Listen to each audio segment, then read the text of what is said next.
Hello everyone, here I Komal Sharma welcomes you all at your own Gargi classes, a place where you can easily get all the informations relevant to your competitive exams. आज के इस video में हम discuss करेंगे 2016 का 2016 का RPSC RAS mains general English का question paper, right. So as I already mentioned in my previous video कि शुरू के जो भी 3 से 4 वीडियोस होंगे those will be related to your exam papers, ताकि हम एग्ज़ाम पेपर का सोल्यूशन जब हम देख लेंगे, एक बार एग्ज़ाम पेपर को अच्छे से स्टडी कर लेंगे, then we will move with the particular syllabus, detailed syllabus, ताकि आपको आइडिया रहे किस तरीके के क्वेश्चन अब तक अपीयर हो चुके हैं, रेलेवेंस हम स्टैब्लिश कर पाएँ, राइट.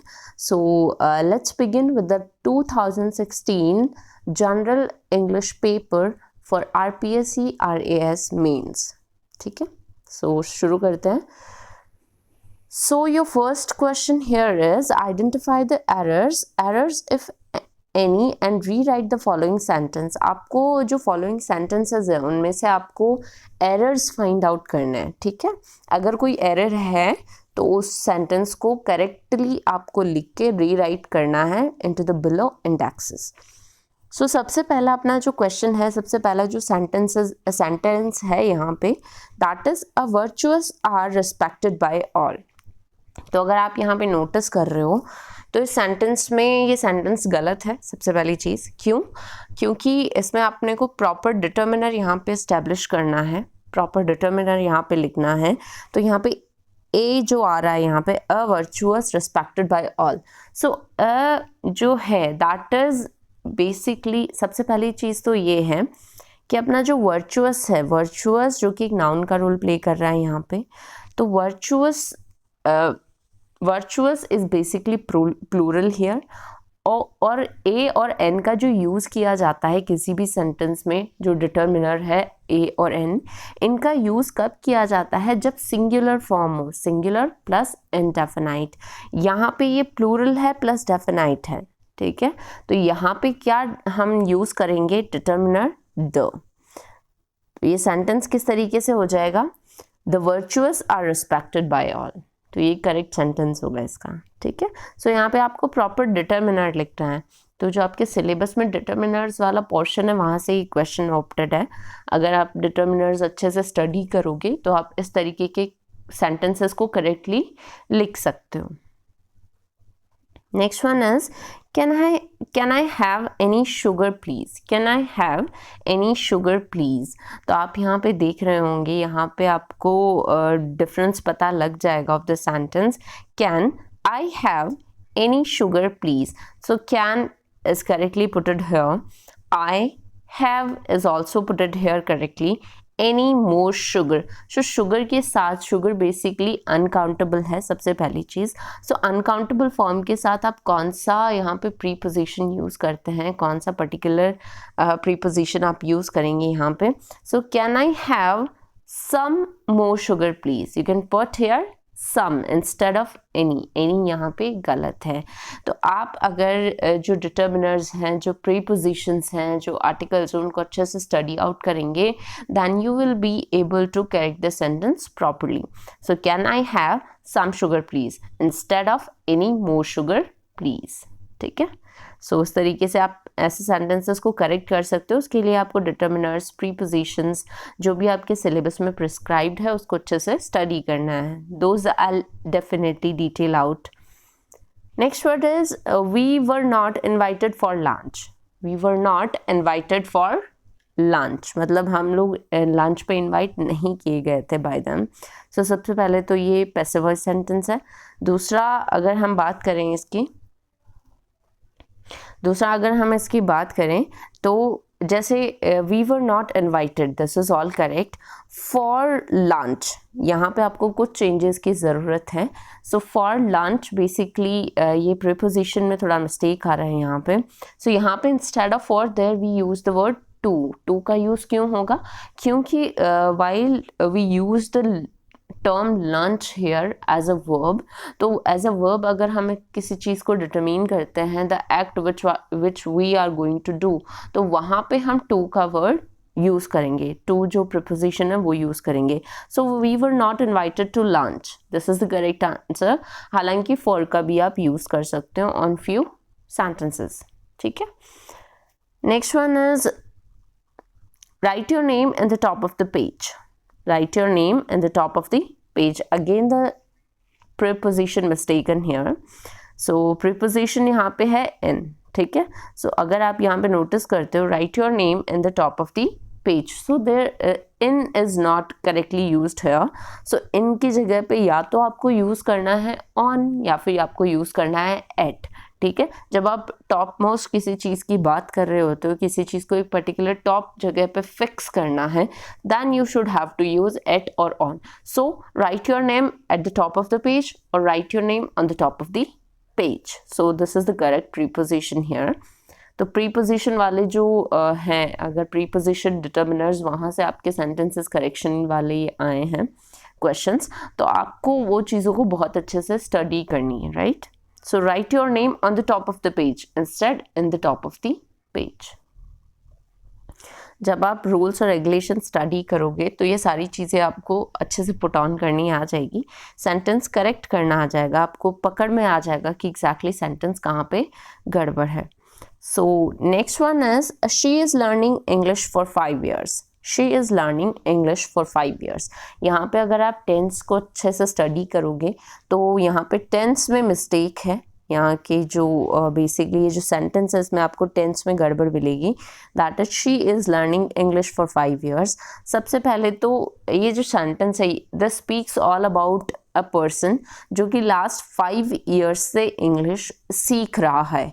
तो सीख रहा है is what we call present continuous, present perfect continuous का ये सेंटेंस है। सबसे पहली चीज़ तो ये है इसमें, क्यों? क्योंकि जब कोई चीज़ पास्ट से शुरू होती है, पहले शुरू होती है और प्रेजेंट तक वो चीज़ कंटिन्यू रहती है, तो वो जो सेंटेंस में हम जो टेंस यूज़ करते हैं, जो टेंस फॉर्म करते हैं सेंटेंस में, वो होता है प्रेजेंट परफेक्ट कंटिन्यूस, ठीक है। तो she is learning English for 5 years एक गलत सेंटेंस है जिसमें टेंस गलत तरीके से यूज करा गया है। इसका प्रॉपर जो सेंटेंस होगा वो होगा she has been learning for English, she has been learning English for 5 years, कि वो 5 साल से इंग्लिश सीख रही है। This is the correct answer, ठीक है।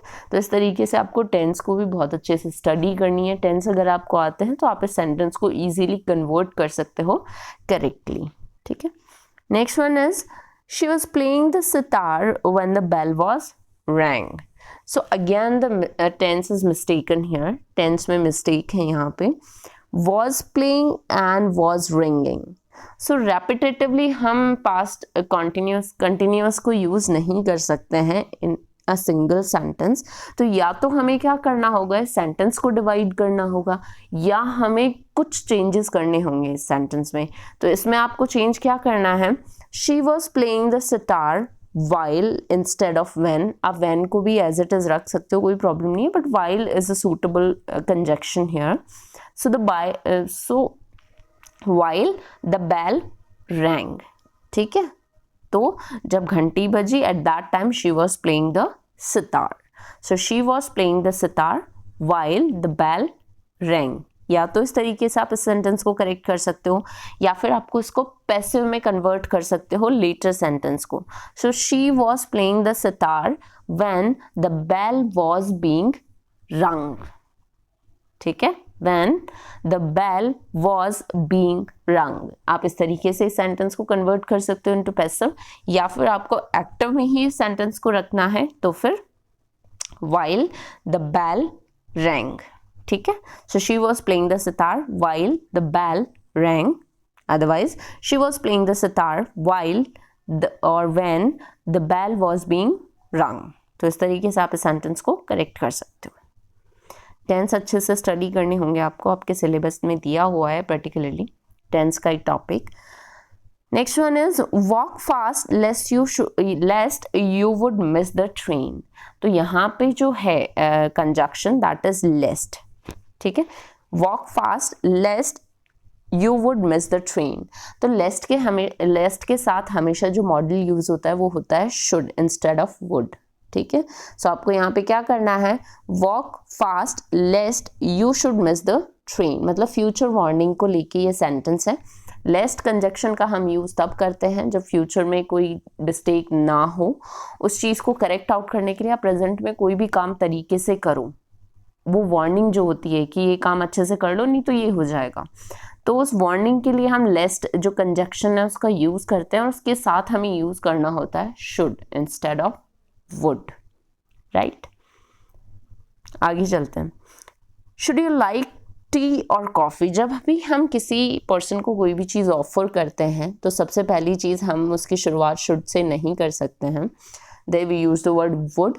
वुड यू लाइक टी और कॉफ़ी, ये कॉमनली यूज सेंटेंस है जो कि हर कोई यूज़ करता है, हम अपनी डेली लाइफ में भी यूज़ करते हैं। Would you like to have some tea, would you like to have some coffee, would you like to have something to eat, तो हम वहाँ पे वुड यूज़ करते हैं while we want to offer something to the person, ठीक है। जब हम कुछ ऑफर करना चाहते हैं अगले पर्सन को तो वहाँ पे हम यूज़ करते हैं वुड इंस्टेड ऑफ शुड।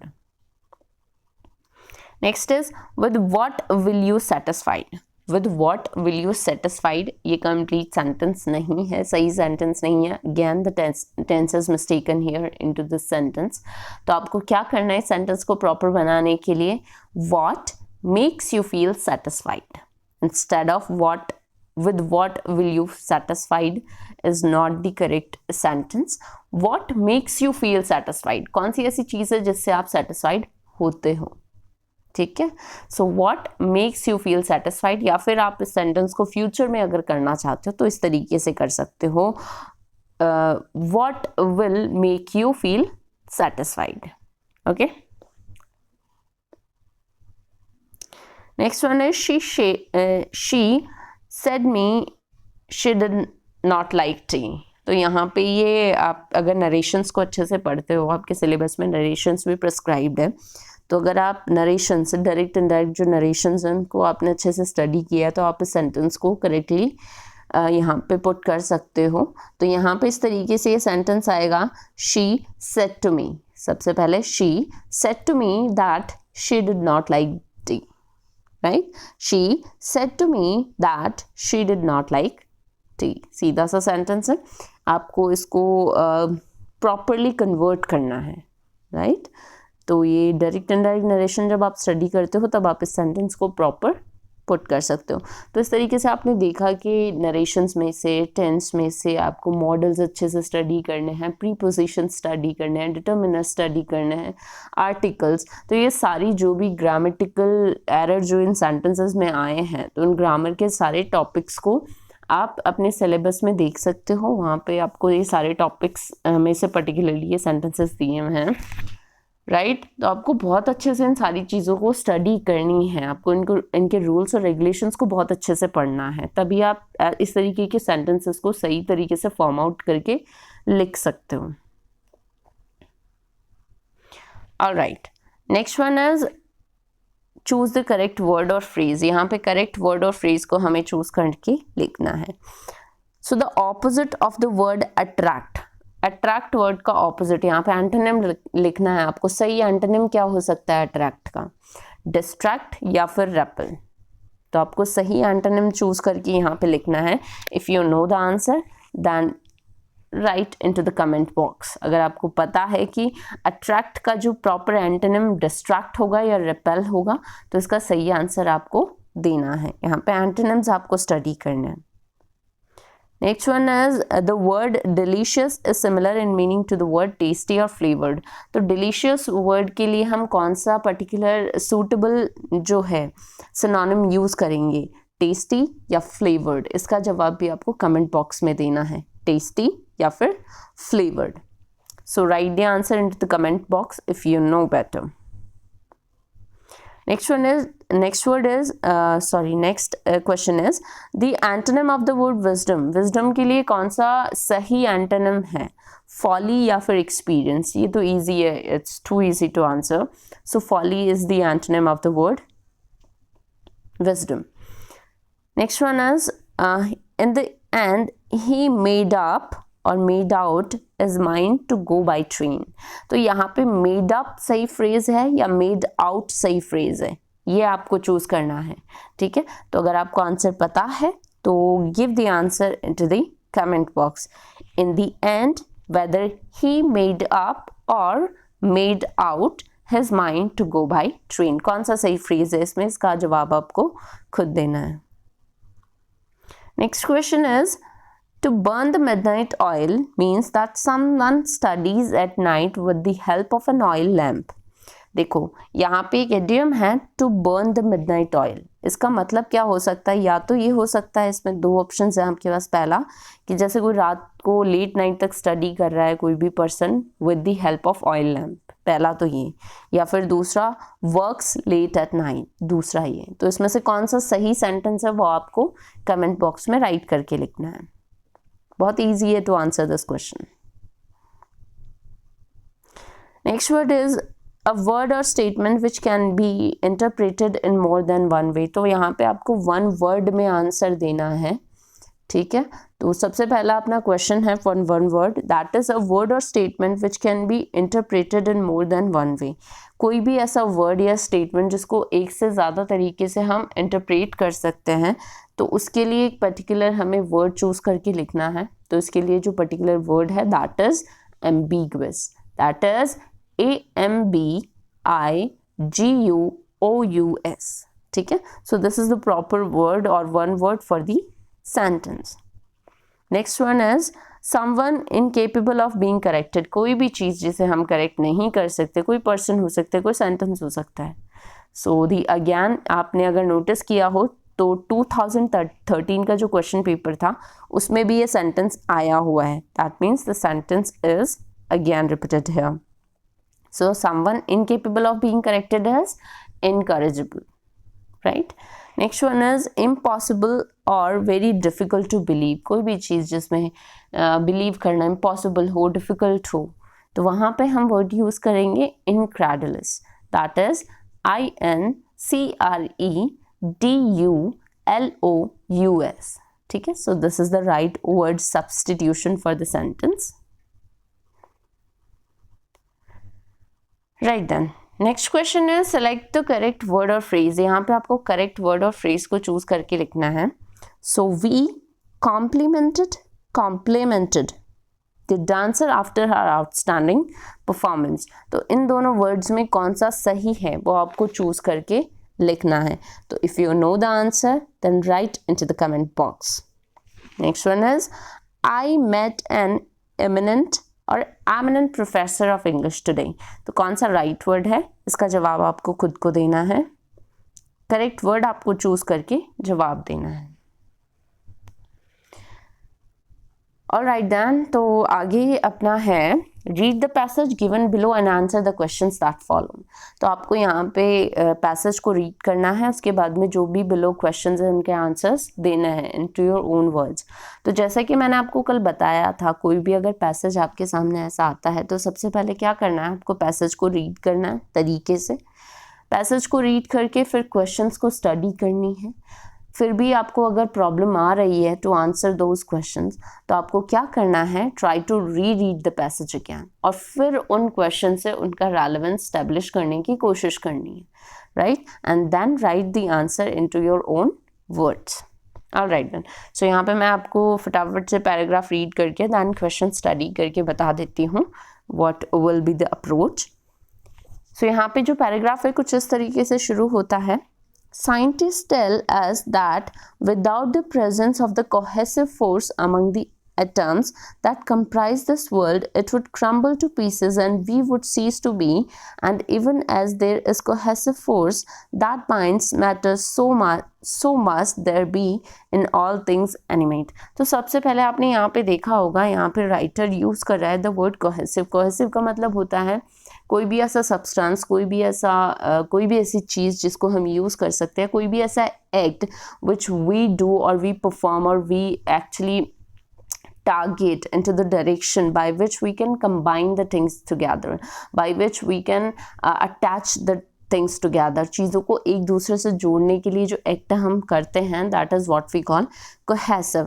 तो उस cohesive जो प्रोसेस होता है उससे क्या होता है, वर्ल्ड के जितने भी एटम्स होते हैं, वर्ल्ड के जितने भी मॉलिक्यूल्स होते हैं, पार्टिकल्स होते हैं, they combine together, stay together, ठीक है।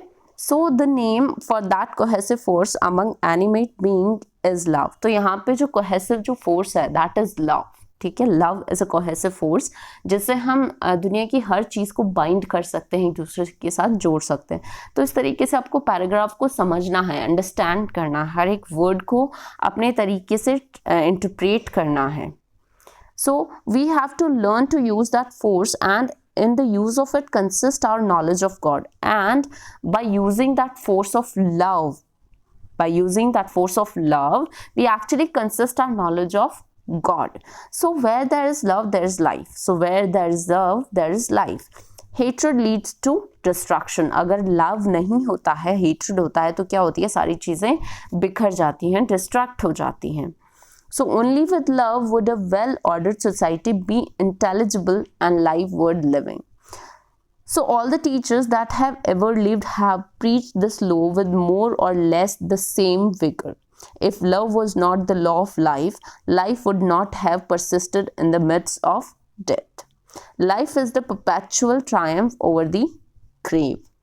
If there is a fundamental distinction between man and beast, it is the former's progressive recognition of the law and its application and practice in his personal life. तो एक animal और human में क्या difference होता है? एक human is able to apply this force of love into his life, by which he can bind the people together, by which he can bind the world together. So all the saints of the world, ancient and modern, approve of this supreme law of our being, that the brute in us seems so often to gain an easy triumph is true enough. But that does not disapprove the law, it shows the difficulty of practicing it. तो ये इस तरीके की आपका sentence है जहाँ पे cohesive force किसको बताया गया है? लव को. So what is the force the writer is talking about? How does it bind things animate? तो यहाँ पे कौन से फोर्स की बात हो रही है और किस तरीके से ये जो फोर्स है ये एनिमेट थिंग्स को एक दूसरे के साथ बाइंड कर सकते हैं. So the writer through out the paragraph talking all about the force of love. ठीक है, तो इस तरीके से आप इसका आंसर दे सकते हैं in detail. So what according to writer does the knowledge of God consist in? तो नॉलेज ऑफ गॉड में आपको क्या कंसिस्टेड होता है? The force of love. ठीक है, the force of love in which we consist the knowledge of God, right? So इस तरीके से आप इसका आंसर अपने खुद के वर्ड्स में दे सकते हो if you can correlate the question with the paragraph. When and how would life be worth living? किस तरीके से आपकी लाइफ वर्थ लिविंग हो सकती है? तो उसका जवाब भी आपको पता होना चाहिए while you read the paragraph properly. तो throughout the paragraph the poet is talking all about the love, cohesive force of love into this paragraph, और उसके थ्रू हम लाइफ को worth living बना सकते हैं by applying that force into our life. By applying that force we can bind the people together, we can bind the world together, we can bind everything together, right? We can animate, we can actually bind the animate things together, which makes this world beautiful. So what would happen if love was not there? If love was not there, then what would happen? The things will be destructed. हर चीज़ destruct हो जाएगी, destruction हो जाएगा, हर तरफ hatred होगा, हर तरफ लोग इधर उधर बिखरे हुए होंगे बेसिकली. सो इस तरीके से आप इसका आंसर अपने ही वर्ड्स में दे सकते हो. So give the meaning of the word triumph and use it in a sentence for your own. Triumph word का मतलब आपको पता होना चाहिए. While we are able to win over something, जब हम किसी चीज़ पे विजय हासिल करते हैं तो वहाँ पे हम triumph word का यूज़ कर सकते हैं. So if you know the meaning of the words properly, तो आप easily इस चीज़ को sentence में form out कर सकते हो. So ये words हैं which ये जो questions हैं वो जो कि आपके पैराग्राफ से ही एक्सट्रैक्टेड है. तो आपको पैराग्राफ को रीड करना है, क्वेश्चन को स्टडी करना है, then you have to again read the paragraph. एक और रेलेवेंस आपको इस्टेब्लिश करनी है, फिर अपने ही वर्ड्स में, प्रॉपर वर्ड्स में आपको जवाब देना है जो कि कोरिलेट करता हुआ होना चाहिए with your paragraph, right. Next जो आपका क्वेश्चन है वो कुछ इस तरीके से, आपको यहाँ पे हिंदी सेंटेंसेस दिए गए हैं, उनको आपको इंग्लिश में ट्रांसलेट करना है. So translate the following sentences into English. So पहला है आपका, कार्यकारिणी समिति की बैठक की कार्यसूची सदस्यों को नहीं वितरित की गई है. तो सबसे पहले तो जैसे कि मैंने आपको कल भी बताया था कि आपको हर एक वर्ड का इंग्लिश पता होना चाहिए। तो सबसे पहले हम इनके English, Hindi to English words को फाइंड आउट करने की कोशिश करेंगे। जैसे यहाँ पे दे रखा है कार्यकारिणी, तो कार्यकारिणी को इंग्लिश में क्या बोलते हैं? एग्जीक्यूटिव कमिटी, ठीक है। एग्जीक्यूटिव कार्यकारिणी समिति इज एग्जीक्यूटिव कमिटी, राइट। बैठक is a kind of meeting. कार्यसूची को बोल सकते हैं वर्क स्केड्यूल, जहाँ पे पूरे जो वर्क्स जो होते हैं वो स्केड्यूल्ड होते हैं। सदस्यों इज मेंबर, एंड वितरित का मतलब क्या होता है? डिस्ट्रीब्यूट। तो आप इस सेंटेंस को इस तरीके से कर सकते हो, the work schedule of executive committees meeting is not distributed among the people और टू दी मेंबर्स। तो इस तरीके से आप इस सेंटेंस को हिंदी टू इंग्लिश में कन्वर्ट कर सकते हो। सबसे पहले आपको English, Hindi to English words को लिख लेना चाहिए, उसके बाद में प्रॉपर सेंटेंस फॉर्म करना चाहिए। कहाँ पे सब्जेक्ट आएगा, कहाँ पे वर्ब आएगा, कहाँ पे आपका ऑब्जेक्ट आना चाहिए, then the other sentence. Next word is सड़क के बीच खेलना बच्चों के लिए सुरक्षित नहीं है। सीधा सा सेंटेंस है, so it is not safe for the children to play in middle of the road, right. तो इस तरीके से आप सेंटेंसेस को प्रॉपर तरीके से मोड करके लिख सकते हो। आपको हिंदी टू इंग्लिश वर्ड्स आने चाहिए पर्टिकुलरली। सो ज्वालामुखी आग उगल रहा है। ज्वालामुखी इज वोल्केनो, आग is fire, so volcano is on fire, the correct sentence. क्या तुम सब मुझसे सहमत हो? So are you all agree with me? Simple है, are you all agree with me. वह इतना उदास क्यों लग रहा है? उदास is sad, so why is he looking so sad, right. तो इस तरीके से आप हिंदी टू इंग्लिश वर्ड्स को बना, सेंटेंसेस को बना सकते हो। नेक्स्ट क्वेश्चन देखो आप, right a presses of the following passage and give a suitable title. यहाँ पे आपको इस पैराग्राफ को अच्छे से पढ़ना है, पढ़ाई करनी है इसकी, अच्छे से स्टडी करना है इसको, and then you should convert the paragraph into precis, summarise करना है इनटू फ्यू वर्ड्स। तो सबसे पहले इसको स्टडी अगर हम करेंगे तो इसका क्रक्स आपको निकालना है, क्या मेन मोटिव है, क्या मेन थिंग है, क्या मेन चीज़ है जो यहाँ पे दी गई है इस पैराग्राफ में, वो हमें पढ़ना है सबसे पहले। So if you were to ask various people the meaning of fitness, so fitness से रिलेटेड ये पैराग्राफ हो गया आपका, you would get different answers. Fitness is everything to most people, a precious commodity which enables us to live our lives to the full, yet is really cherished only when it begins to fade away. To an older person, it might be a feeling of youthful vigor. To an athlete, the capacity to run a mile in 4 minutes. To a stenographer, the ability to type for 8 hours at a stretch without developing aching shoulder muscles. तो अगर आप यहाँ पे देखते हो, the writer is talking all about the meaning of the fitness, और उस fitness का अलग अलग लोगों की लाइफ में कितना इंपॉर्टेंस है वो भी आपको यहाँ पे बताया गया है कि एक ओल्डर पर्सन होता है, उसके लिए फिटनेस का क्या मायने होता है, उसके लिए फिटनेस का क्या मतलब होता है। That person wants to again want to go back to his youthful vigor। एक एथलीट के लिए क्या होता है फिटनेस का मतलब कि वो 4 मिनट्स में 1 माइल की दूरी तय कर लें। स्टेनोग्राफर के लिए कि वो 8 आवर्स तक कंटिन्यू बैठ के टाइप कर सके। तो हर एक पर्सन के लिए फिटनेस के अपने मायने हैं, फिटनेस का अपना मतलब है, राइट। फिटनेस की अपनी इम्पोर्टेंस है। So to a coach, it is something that comes with training. To a physician, it is fundamental state of the body defined in technical terms. Fitness is all these things and more. So fitness हर एक person के लिए, हर एक human के लिए अलग अलग importance रखती है, अलग अलग इम्पॉर्टेंट रोल प्ले करती है। So it is a kind of strength, flexibility, agility, power, speed and muscular and cardiovascular endurance. So it is the ability to enjoy our daily lives and to achieve our goals without undue fatigue or stress. It is having a reserve of physical stamina and strength for safety and the enjoyment of leisure activities. So it is protection against the degenerative disease and feeling youthful even when we are growing old. सो ये 180 words का आपका है paragraph, जिसे आपको comprise करना है with in very few words, ठीक है। तो ये जो पूरा पैराग्राफ है आपने नोटिस किया होगा फिटनेस के बारे में है। अलग अलग लोगों की लाइफ में फिटनेस का अपना इम्पोर्टेंस होता है। एक फिजिशियन की लाइफ में क्या होता है, ट्रेनर की लाइफ में क्या होता है, एथलीट की लाइफ में, एक ओल्डर पर्सन की लाइफ में, एक स्टेनोग्राफर की लाइफ में, तो सबका अपना दे रखा है। और ये क्या क्या रोल्स प्ले करती है फिटनेस, स्ट्रेंथ का, flexibility, agility, power, speed, muscular, cardiovascular, endurance, ठीक है।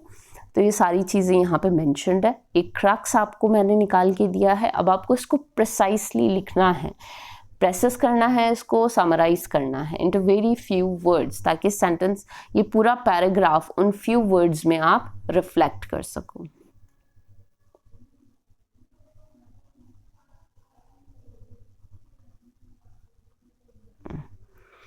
Next question is write a paragraph on any one of the following approximately 200 words. तो 200 words में आपको एक पैराग्राफ लिखना है upon these given titles. इनमें से एक चूज करना है, जनरेशन गैप, वुमेन एम्पावरमेंट या फिर इनक्रेडिबल इंडिया। तो मैंने आपको बताया था जब भी आप पैराग्राफ के लिए कोई भी टॉपिक चूज करते हो, सबसे पहले तो आपको उस टॉपिक के बारे में पता होना चाहिए, नॉलेज होनी चाहिए, मेन क्रक्स पता होना चाहिए, उससे रेलेवेंट चीज़ें पता होनी चाहिए उस पर्टिकुलर टॉपिक से। तो चाहे आप जनरेशन गैप ऑप्ट करो, वुमेन एम्पावरमेंट या फिर इनक्रेडिबल इंडिया, तो इनके बारे में आपको पता होना चाहिए। कोई भी टॉपिक आप चूज़ करते हो जैसे वुमेन एम्पावरमेंट, तो इससे रिलेटेड आपको सारी चीज़ें पता होनी चाहिए, सबसे पहली चीज़। प्लस आपको इसको 3 पार्ट्स में डिवाइड करना है, introductory part, body and then conclusion, ठीक है। तो इस तरीके से आप एक पैराग्राफ को बहुत ही सही तरीके से फॉर्म कर सकते हो। और फैक्चुअल चीज़ें भी आपको इसमें इंडल्ज करनी है if you know the facts about the particular topic.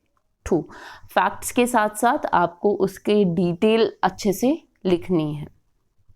Introduction देना है सबसे पहले, देन उसका बॉडी आना चाहिए, क्या क्या मेन कंटेंट्स है, उसके बाद में उसको कंक्लूड करना है इनटू वेरी फ्यू वर्ड्स।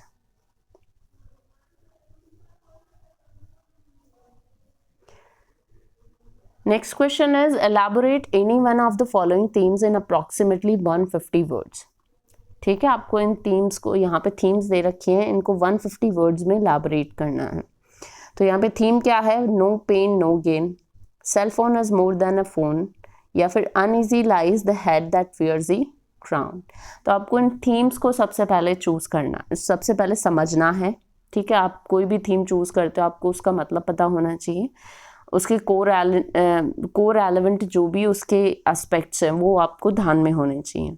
सो नो पेन नो गेन अगर आप ये थीम चूज करते हो तो नो पेन नो गेन का सीधा सा मतलब ये होता है कि we have to put our complete efforts, die hard efforts into doing something. While we want to achieve something, while we want to gain something, we have to put our own efforts into that.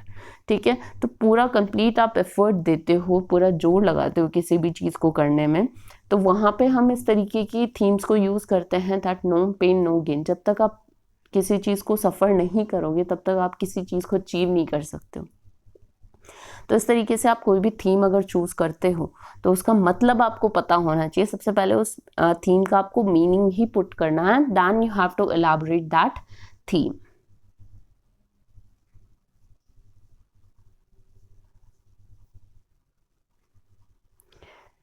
Next questions are write a letter to the municipal commissioner of your city complaining about the poor sanitary conditions of your locality and the mosquito menace caused by this. तो यहाँ पे आपको letter right करना है। Letter लिखने का क्या format होना चाहिए, क्या रूल्स होने चाहिए, वो मैं आपको सिलेबस के साथ प्रोसीड करते टाइम पे ही बताऊंगी।